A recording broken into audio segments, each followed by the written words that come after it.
Hi friends, good morning అందరికీ. నేను పనులన్నీ చేసుకొని ఇలా కూర్చున్నాను. లేదు, మా చెల్లి వాళ్ళు వచ్చారనమాట.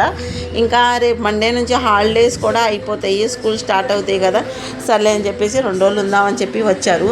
అంటే చెప్పకుండా వచ్చారనమాట. చెప్పి వస్తే నేను కూరగాయలు అవన్నీ తెప్పించేసుకునేదాన్ని. ఇంట్లో ఏం లేవు, తీసుకురావడానికి కూడా ఎవరు లేరు. ఎండ బాగా ఉంది కాబట్టి ఫ్రిడ్జ్లో 2 మామిడికాయలు, 2 టమాటాలు, 2 ఉల్లిపాయలు ఉంటే పప్పు మామిడికాయ చాలా ఈజీ ప్రాసెస్ కాబట్టి పప్పు మామిడికాయ అయితే నా స్టైల్లో అయితే చేశాను అనమాట.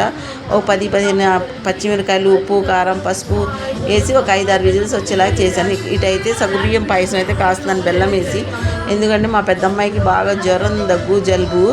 ట్యాబ్లెట్ వేసాను కానీ కొంచెం వేడి వల్ల కూడా వస్తుంది కదా అని సగ్గుబియ్యం జావ అయితే కాశాను అనమాట. ఇక్కడ మా ఇంటి పక్కన అయితే డాన్స్ ప్రోగ్రామ్ అవుతుంది. Arya dance academy anniversary function అయితే జరుగుతుంది. ఇక 4 కల్లా స్టార్ట్ అయ్యింది ప్రోగ్రామ్. ఇప్పటి నుంచే డాన్స్లు అవి స్టార్ట్ చేశారు. అందుకే వాయిస్ ఓవర్ ఇస్తుంటే సౌండ్ వస్తుంది.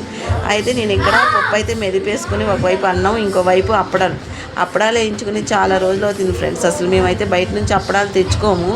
ఆ మమ్మీ ఉన్నప్పుడు వడియాలు, పెరుగు మిరపకాయలు అవన్నీ చేసి మా చెల్లికి నాకు డబ్బాలు ఇచ్చేది. ఏం చేసుకోవాలో తెలిసేది కాదు. ఈరోజు మా మమ్మీ లేకపోవడం వల్ల మేము అన్నింటికి మొహమాసిపోయాం ఫ్రెండ్స్. తల్లి ఉంటే ఆ తల్లి విలువ తెలియదు. ఉన్నప్పుడే మనం అన్నీ ఇచ్చేసుకోవాలి. నాకు ఇవాళ చాలా బాధ కలిగిందనమాట. అప్పడాలు వేయించుకుంటుంటే ఎండి మిరకాయలు వేస్తుంటే పెరుగు మిరపకాయలు గుర్తొచ్చినాయి అనమాట. సో ఇలాగా నేను తాలింపు అయితే ఇలా పెట్టేసుకున్నాను. మంచి గుమాయిస్తుంది అనమాట. పప్పు మామిడికాయ అయితే సూపర్గా ఉంటుంది ఫ్రెండ్స్. మీలో ఎంతమంది ఇలా చేశారో కామెంట్ అయితే చేయండి.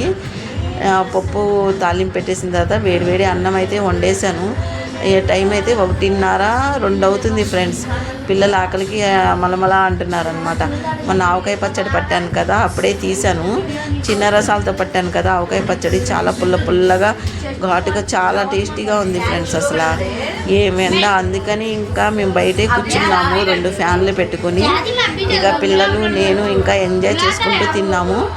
ఇలా నెయ్యి వేసుకుని, పప్పు మామిడికాయ నెయ్యి వేసుకుని తింటుంటే చాలా బాగుంది. మా పుట్టదైతే ఎప్పుడెప్పుడు పెడతావా అని చెప్పి అంటారు. ఇప్పుడు పక్కన ఏమేమి డ్రెస్ వేసుకోవాలి ఈవినింగ్ ఫంక్షన్కి అని చెప్పేసి ఈ నేహ, మా పెద్దమ్మాయి వాళ్ళందరూ ఓ గోల అనమాట. పచ్చడితోనే సగం అన్నం తినేసాను ఫ్రెండ్స్. అసలు చాలా బాగా మమ్మీ ఎలా చేస్తుంది, నేను కూడా అలా చేశాను. ఈరోజైతే మా అమ్మ నాకు చాలా గుర్తొచ్చింది ఫ్రెండ్స్. అసలు అమ్మ ఉంటే అన్నీ చేసేది. మా చెల్లి